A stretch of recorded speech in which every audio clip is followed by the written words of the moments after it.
Hello everyone, बहुत बहुत स्वागत है आप सभी का हमारे यूट्यूब चैनल जीके जम इग्नाइट योर ब्रेन में, जहाँ हम करते हैं अपने ब्रेन की एक्सरसाइज। मैं हूँ सिमरन शेखर। तो दोस्तों, हम लोग यहाँ पे पढ़ रहे थे प्राचीन भारत के इतिहास के बारे में। इनफैक्ट स्रोत के बारे में हम लोग पढ़ रहे थे कि प्राचीन भारत को जानने के कौन कौन से स्रोत जो हैं वो अवेलेबल, राइट। तो चलिए फटाफट से एक बार क्विक रिवीजन कर लेते हैं कि कल हमने क्या क्या पढ़ा था। उसके बाद मैं इसे वाइप आउट करूँगी और फिर कुछ आगे पढ़ेंगे आज हम लोग। चलो देखो, कल हमने क्या पढ़ा था? वेद पढ़ा था। वेद के बारे में देखा था कि 4 वेद होते हैं: ऋग्वेद, यजुर्वेद, सामवेद, अथर्ववेद।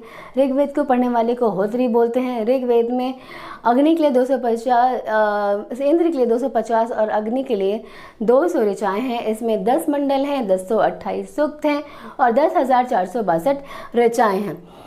ऋग्वेद को पढ़ने वाले को होत्री कहते हैं। यजुर्वेद के बारे में देखा जाए तो यजुर्वेद पूजा मंत्र वगैरह के समय जाप के लिए होता है। यजुर्वेद को पढ़ने वाले को अर्धवयु कहते हैं। ये गद्य और पद्य दोनों में होता है, यानी कि इसे पढ़ा भी जा सकता है और एक कविता के रूप में भी ये होता है, ठीक है, पद्य में भी होता है। सामवेद के बारे में देखा जाए तो सामवेद को पढ़ने वाले को उद्रात्री कहते हैं। इसको संगीत का जनक भी कहते हैं। एक क्वेश्चन आता है कि कौन से वेद को संगीत का जनक माना जाता है, तो सामवेद को। Next one is Atharvaveda. Atharvaveda कन्या के जन्म की निंदा करता है, ये भी क्वेश्चन आता है। अथर्वा ऋषि के द्वारा रचित है और ये अंधविश्वास वगैरह के, अंधविश्वास, जादू, टोना टोटका वगैरह के बारे में इसमें दिया हुआ है। आगे हम लोग देखिए, प्रजापति की 2 पुत्रियां किसे बोलते हैं? सभा और समिति को कहते हैं। वेदांग कितने हैं? 6 वेदांग हैं। पुराण 18 पुराण हैं। लोमहर्ष और उनके पुत्र उग्रश्रवा के द्वारा लिखा हुआ है। बुद्ध के पूर्व जन्म की कहानी किसमें मिलती है? तो वो मिलती है जातक में। जैन धर्म का प्रारंभिक इतिहास किसमें पता चलता है? कल्पसूत्र में। अर्थशास्त्र के रचयिता कौन है? चाणक्य हैं, जिनका नाम चाणक्य, कौटिल्य, विष्णुगुप्त तीनों हैं। इन तीनों में से कोई भी ऑप्शन आएगा आप उसे टिक करके भाग कर आएंगे, ठीक है। चलो मौर्यकालीन इतिहास के बारे में, क्योंकि चंद्रगुप्त मौर्य के प्रधानमंत्री थे चाणक्य, तो जो उन्होंने बुक लिखा, किताब लिखी अर्थशास्त्र, उसमें उन्होंने मौर्यकालीन इतिहास के बारे में ही बताया हुआ है। अरबों के संधि विषय के बारे में जो लिखा है, एक किताब है, उसका नाम क्या है? चचनामा। जब अरबों ने सिंध पर विजय किया था उसका नाम है चचनामा। और लिखा किसने है? लिखा है अली अहमद ने। नेक्स्ट, संस्कृत भाषा व्याकरण। संस्कृत भाषा में व्याकरण का सबसे पहला जो किताब था, व्याकरण की सबसे पहली पुस्तक जो थी, वो उसका क्या नाम था? उसका नाम था अष्टाध्यायी और उसके लेखक थे पाणिनि। नेक्स्ट हमने क्या देखा था? ये देखा था कि विष्णु पुराण कौन से वंश से संबंधित है, तो वो है मौर्य वंश से। याद भी किया था हमने कि विष्णु जी के अवतार कौन है? श्री कृष्ण भगवान है। और कृष्ण भगवान के सर पे हमेशा क्या होता है? मोर पंख होता है, ठीक है। तो विष्णु पुराण वंश कौन से वंश से संबंधित है? मौर्य वंश से। वायु पुराण गुप्त वंश से, वायु गुप्त रूप से चलती है। मत्स्य पुराण आंध्र सातवाहन वंश से। मछलियों को पास जाना है बीच में, तालाब में, तो आपको किसी वाहन से जाना पड़ेगा, आप पानी पर से चल के नहीं जा सकते ना। खैर मुझे तो ऐसा कोई मैजिक नहीं आता है भाई। चलो नेक्स्ट, रोमन ईरान, रोमन के जो भी यात्री आए हैं उनके बारे में कल थोड़ा सा हमने देखा था। सबसे पहले टीशियस ईरान का राजवैद था। आश्चर्यजनक कहानियों से भरपूर है। खैर इतना नहीं याद करना है आपको कि आश्चर्यजनक कहानी से भरपूर है कि नहीं है, इतना याद रखो कि टीशियस जो था वो ईरान का राजवैद था। कहाँ से आया था? ईरान से आया था। हेरोडोट्स को इतिहास का पिता कहा जाता है। हिस्टोरिका इनकी किताब का नाम था। मेगास्थेनस सेल्यूकस निकेटर का राजदूत था और वो चंद्रगुप्त मौर्य के दरबार में आया था। डाइमेकस आंतियोकस का राजदूत था और वो बिंदुसार के राज दरबार में आया था। डायनिशियस के बारे में देखें तो वो टॉलमी फिलाडेल्फस मिस्र का जो था वो राजदूत था और वो अशोक के दरबार में आया था। टॉलमी के बारे में देखा जाए तो टॉलमी जो है, भारत का भूगोल नामक पुस्तक किसने लिखी है? टॉलमी ने लिखा है। और प्लिनी नेचुरल हिस्ट्री के रचयिता कौन थे? प्लिनी थे, ठीक है। तो ये है कल का कल हमने जो पढ़ा था उसका एक रिवीजन है। अब हम लोग आगे कहाँ से पढ़ेंगे? चाइना के जो भी यात्री आए हैं उनके बारे में पढ़ेंगे और अन्य यात्री भी आए हैं यहाँ पर, लाइक इब्ने बतूता, अल बरूनी, तारानाथ, इनके बारे में भी हम लोग आज पढ़ेंगे, ठीक है। तो चलिए 2 मिनट्स हैं, जिन्होंने कल स्क्रीनशॉट वगैरह नहीं लिया था वो आप एक बार इसको देख लो, ठीक है, फिर हम लोग आगे बढ़ते हैं।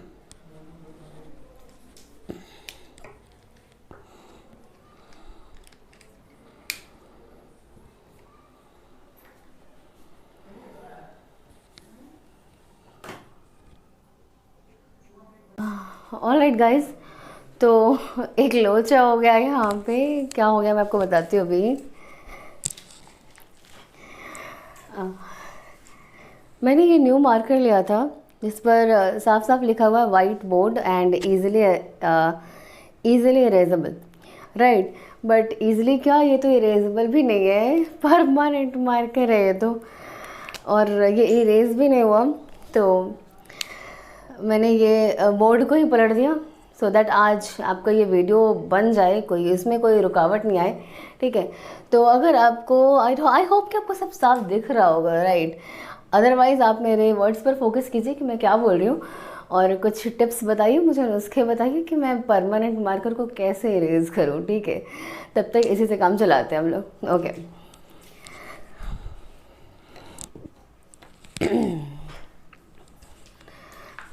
अभी सुपर इरेजेबल है, ये तुरंत इरेज हो जाएगा।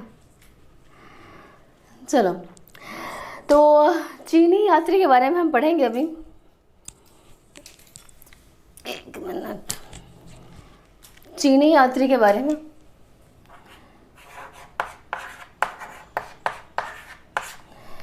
ठीक है, चाइना से कौन कौन से यात्री आए हैं उनके बारे में हम लोग अभी पढ़ेंगे, राइट। तो सबसे पहले देखते हैं हम लोग फाहियान के बारे में।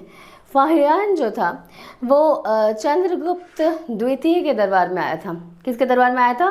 चंद्रगुप्त द्वितीय के दरबार में आया था और 14 साल तक रहा। 14 साल तक वहाँ यहाँ रहा था और मध्य प्रदेश की जनता के बारे में इसने लिखा था, बताया कि मध्य प्रदेश की जो जनता थी वो काफ़ी समृद्ध थी, सुख से रहती थी, राइट। तो एमपी के बारे में इसने बताया। उसके बाद आते हैं हम लोग संयोगन के बारे में। तो संयोगन भारत आया था 518 ईस्वी में। कब आया था? 518 ईस्वी में संयोगन भारत आया था। बौद्ध धर्म के बारे में इसने एकत्रित किया, ज्ञान एकत्रित किया, प्राप्तियाँ एकत्रित की।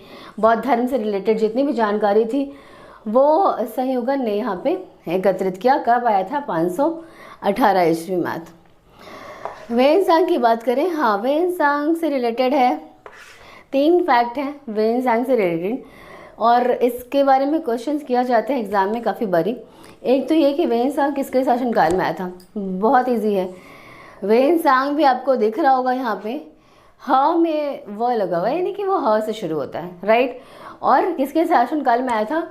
हर्षवर्धन के शासनकाल में आया था, राइट। देखिए हर्षवर्धन के शासनकाल में आया था।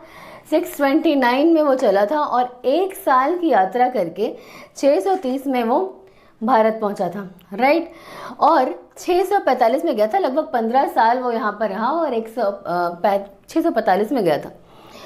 सीयू की नामक इसका एक बुक है वेनसांग में जो लगभग 138 पेजेस का है। नालंदा 138 पेजेस का नहीं है, 138 देशों के बारे में इसमें बताया गया है। थोड़ा सा कन्फ्यूज़न हो गया था। 138 देशों के बारे में इसमें बताया गया है। जब वेनसांग जो है भारत में था तब नालंदा विश्वविद्यालय के कुलपति कौन थे? आचार्य शीलभद्र। यस, आचार्य शीलभद्र उस समय नालंदा विश्वविद्यालय के कुलपति थे। Next come to Itsing. Itsing जब भारत आया था, कब आया था भाई? 7वीं शताब्दी में भारत आया था इत्सिंग, राइट। और इसने भी नालंदा और विक्रमशिला विश्वविद्यालय के बारे में बताया है, ठीक है। तो ये है चीनी यात्रियों के बारे में। अब जो अन्य लेखक बचे हैं, कुछ 4-5 लेखक और हैं, जैसे कि तारानाथ, अल-बरूनी और इब्न बतूता, इनके बारे में भी हम अभी देखते हैं। आप इसे स्क्रीनशॉट ले लो या लिख लो।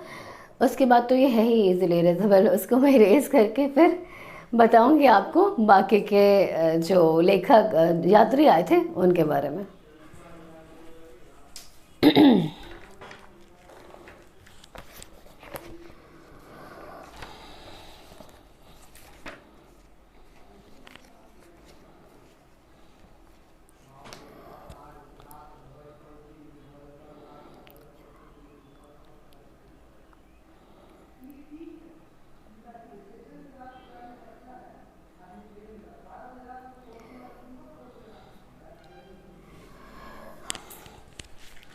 ऑलराइट, तो मैं इसे इरेज कर लेती हूँ। सी कितने अच्छे से इरेज हो रहा है ना।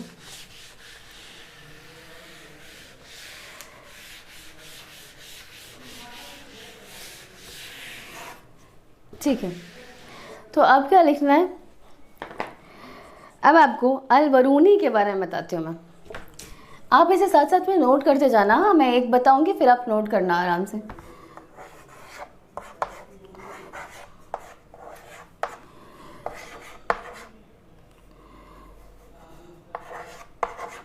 अल बरूनी, अल बरूनी के बारे में अगर देखें तो ये मोहम्मद गजनवी के साथ भारत आया था।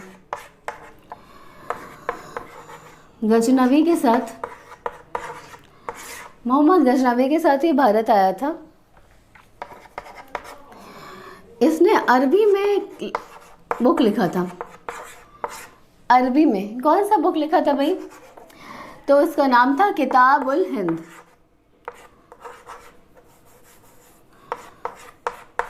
किताब उल हिंद, ठीक है। तो ये हो गया अल बरूनी के बारे में। Note it down. Mohammad Ghaznavi के साथ आया था। अरबी में एक बुक लिखा था इसने, किताबुल हिंद।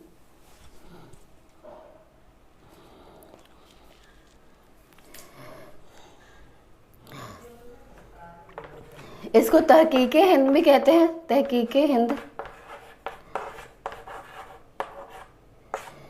तहकीके हिंद भी कहते हैं, ठीक है।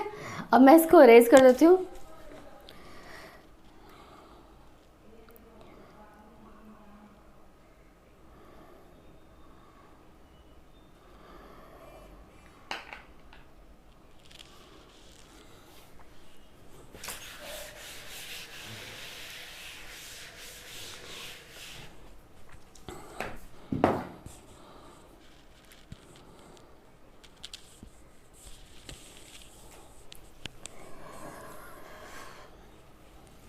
इब्न बतूता,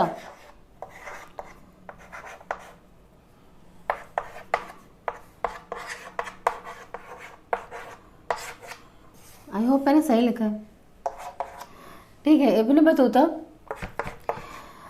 ये मोहम्मद बिन तुगलक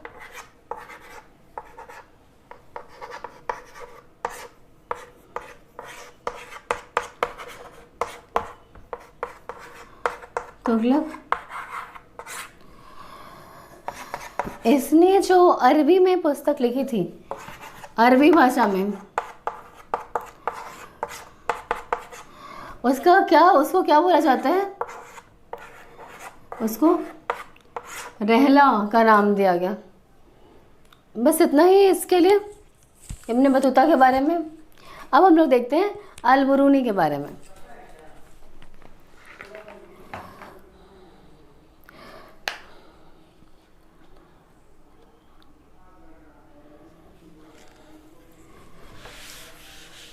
अल बरूनी हमने देख लिया ना। एक लेखक थे, कौन? तारानाथ। एक लेखक कौन थे? तारानाथ थे।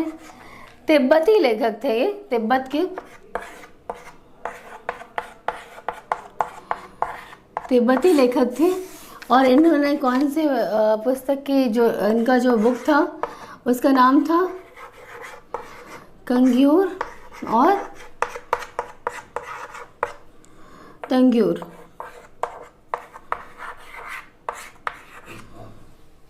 ठीक है। ये तारानाथ तिब्बती लेखक, और इनकी पुस्तक का क्या नाम था? Kangyur and Tengyur.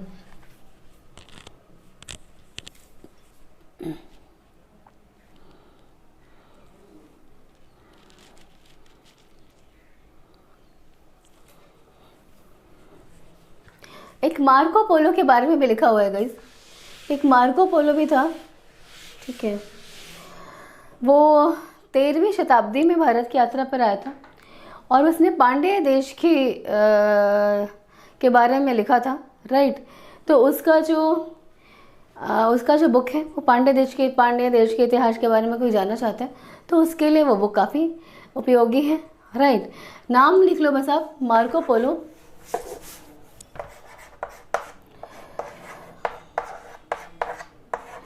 Marco Polo कब आया था? 13वीं शताब्दी में।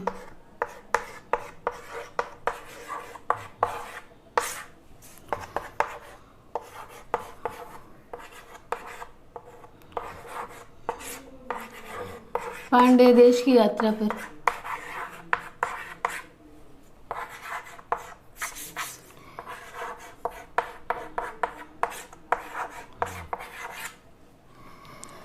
ठीक है, तो इसके साथ ही जितने भी, अच्छा ये चीनी यहाँ पे लिखा ही रह गया क्या? तो इसके साथ जितने भी लेखक आए थे, जितने भी यात्री थे, उनके बारे में हमने देख लिया है। अब नेक्स्ट क्लास से मिलेंगे हम लोग, और इसके बारे में और भी आगे चीज़ें जो है जानने की कोशिश करेंगे। ठीक है, तब तक आप इसको रिवाइज़ करो। टेलीग्राम चैनल का लिंक मैं यहाँ डिस्क्रिप्शन बॉक्स में दे देती हूँ, राइट, ताकि आप उस चैनल से जुड़ो और सारे वीडियोस जो हैं वो आपको एक जगह पे मिलते रहेंगे। जब भी अपलोड होंगे मैं वहाँ पे भी अपलोड कर देती हूँ, तो आप वहाँ पे भी देख लेना। ओके, तो ठीक है, चलो फिर तब तक के लिए tata bye bye, take care.